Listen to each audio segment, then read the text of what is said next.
Hello guys, আসসালামু আলাইকুম। কেমন আছেন সবাই? আশা করি সকলেই ভালো আছেন। প্রকৃতি এবং পাহাড়কে কে না ভালোবাসে, আর যদি হয় বাঙালি, তাহলে তো কথাই নাই। এখন আমরা উঠছি পুলাউবিন আইল্যান্ডের একটি পাহাড়ে। সিঙ্গাপুরের বেশিরভাগ জায়গা কৃত্রিমভাবে তৈরি করা, কিন্তু এই জায়গাটি সম্পূর্ণ ন্যাচারালভাবে তৈরি হয়েছে। আমি আগেও কয়েকবার এই আইল্যান্ডে আসছি, কিন্তু এখানে এত সুন্দর যে একটা পাহাড় আছে সেটা জানা ছিল না। সাগরের মাঝে অবস্থিত এই আইল্যান্ডটিতে এত সুন্দর উঁচু একটি পাহাড় কিভাবে তৈরি হলো তার সঠিক কোনো ব্যাখ্যা নাই। আল্লাহ চাইলে যে সব কিছু করতে পারে তাতে কোনো সন্দেহ নেই। নিস্তব্ধ পরিবেশ, চারিদিকে ঝিঝি পোকার ডাক, এ যেন প্রকৃতির এক অপরূপ সৃষ্টি। এই পাহাড়টির নাম পুকাও হিল এবং এর উচ্চতা ভূপৃষ্ঠ থেকে 272 ফিট। পাহাড়ের সৌন্দর্য যতটা সুন্দর, ততটাই কষ্ট হলো এখানে ক্লাইম্বিং করা। আমরা 20 মিনিট ধরে হাঁটছি, আর আমাদের শরীর দিয়ে অনবরত ঘাম ঝরছে। গাছগাছালি এবং বাতাসের জন্য যদিও কষ্টটা একটু কম হচ্ছে। আমাদের ধারণা ছিল না পাহাড়টি এত উঁচু হবে, তার কারণে আমরা সাথে করে কোনো পানি আনি নাই। আমাদের সকলের অনেক পানি পিপাসা লাগছে, তারপরও কোনো উপায় নাই, আমাদের উপরে উঠতেই হবে। পাহাড়ে ওঠা যে কত কষ্ট এই জায়গাটিতে না আসলে বুঝতে পারতাম না। অনেকে আমাদের মতো এখানে আসছে এবং রাস্তার মাঝে থেমে থেমে উপরে উঠছে, কিন্তু আমাদের কোনো থামাথামি নাই। ছোট ভাই রাকিব তো গরমের কারণে তার শার্ট খুলে ফেলছে।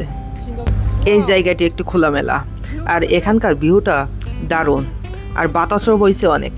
পাহাড়ে বসবাসকারী মানুষের জীবন যে কত কঠিন তার কিছুটা ধারণা আজকে এখানে এসে পেলাম। জায়গাটিতে প্রচুর বাতাস, তার কারণে কিছু সময় এখানে রেস্ট নেওয়ার চেষ্টা করছি। আমাদের সাথে আছে আমার 2 বন্ধু এবং ছোট ভাই।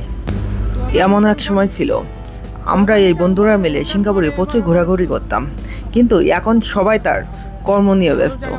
সিঙ্গাপুরের এমন কোনো জায়গা নাই যেখানে আমার কয়েকবার যাওয়া হয়নি। নিস্তব্ধতার মাঝে আমরা পোকার ডাক শুনছি আর উপরে উঠছি। এখানে পর্যটকদের সেফটির জন্য যথেষ্ট সুন্দর ব্যবস্থা করা আছে। সিকিউরিটির জন্য কোনো মানুষ না থাকলেও বিভিন্ন জায়গায় আছে ক্যামেরা। বিভিন্ন জায়গায় এখানে সতর্কতার চিহ্ন দেওয়া আছে। এখানে বৃষ্টির সময় উপরে ওঠা সম্পূর্ণ নিষেধ, কারণ বৃষ্টির সময় জায়গাটি প্রচুর পিচ্ছিল থাকে এবং যে কোনো সময় দুর্ঘটনা ঘটতে পারে। অবশেষে আমরা পৌঁছে গেলাম পাহাড়ের সর্বোচ্চ উপরে। আমাদের আগেও অনেকে এখানে চলে যাচ্ছে, কেউ রেস্ট নিচ্ছে, কেউ বা ছবি তোলায় ব্যস্ত। এটি একটি আইল্যান্ড হওয়ার কারণে এখানকার নেটওয়ার্ক একেবারে স্লো কাজ করে। এখানে কেউ আসতে চাইলে অবশ্যই পানি নিয়ে আসবেন, যেন আমাদের মতো অবস্থা কারণ না হয়। নিচের এই লেকটা অনেক গভীর, আর এখানের পানি অনেক স্বচ্ছ। জানি না এখানে কোনো অ্যানাকোন্ডা আছে কিনা। এখন আমি আছি সেফটি ব্যারিকেডের বাইরে। এখান থেকে যদি পড়ি সোজা পানিতে। নদীর ওই সাইডে যে জায়গাগুলো দেখতে পাচ্ছেন ওটা হলো মালয়েশিয়া। এখান থেকে মালয়েশিয়ার অনেক বিল্ডিংই সরাসরি দেখা যায়। এখান থেকে একটু নিচের দিকে তাকানোর চেষ্টা করছি, কিন্তু নিচের দিকে কোনো কিছু দেখা যাচ্ছে না। এই পাথরটি পাহাড়ের একেবারে শেষ প্রান্তের পাথর, এরপরে আর কোনো পাথর নেই। এখানে সেফটির জন্য ব্যারিকেড দেওয়া আছে, যেন এখান থেকে কেউ নিচে না পড়ে।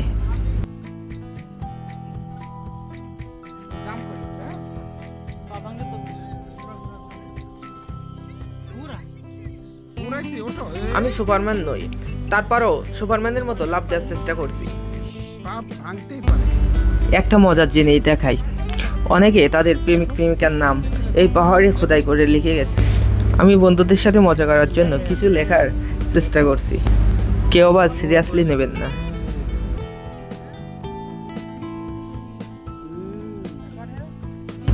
যাই হোক, সব দিক থেকে জায়গাটি হলো অসাধারণ।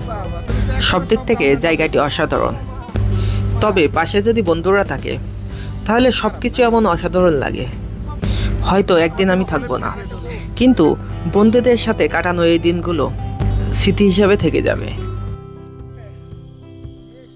পাহাড়ের উপরে দীর্ঘ 50 মিনিট কাটানোর পর এখন আমাদের নিচে যাওয়ার পালা। এখানে প্রতিটি স্টেপ সতর্কতার সাথে ফেলতে হয়, কারণ একটু অসাবধানতার কারণে যে কোনো দুর্ঘটনা ঘটতে পারে। তো গাইজ, ভিডিও এবং জায়গাটি কেমন লাগলো অবশ্যই কমেন্ট করে জানাবেন। ভালো লাগলে লাইক শেয়ার করতে ভুলবেন না। ভিডিওটি আর না বাড়িয়ে এখানেই শেষ করছি। ভালো থাকবেন, সুস্থ থাকবেন, আল্লাহ হাফেজ।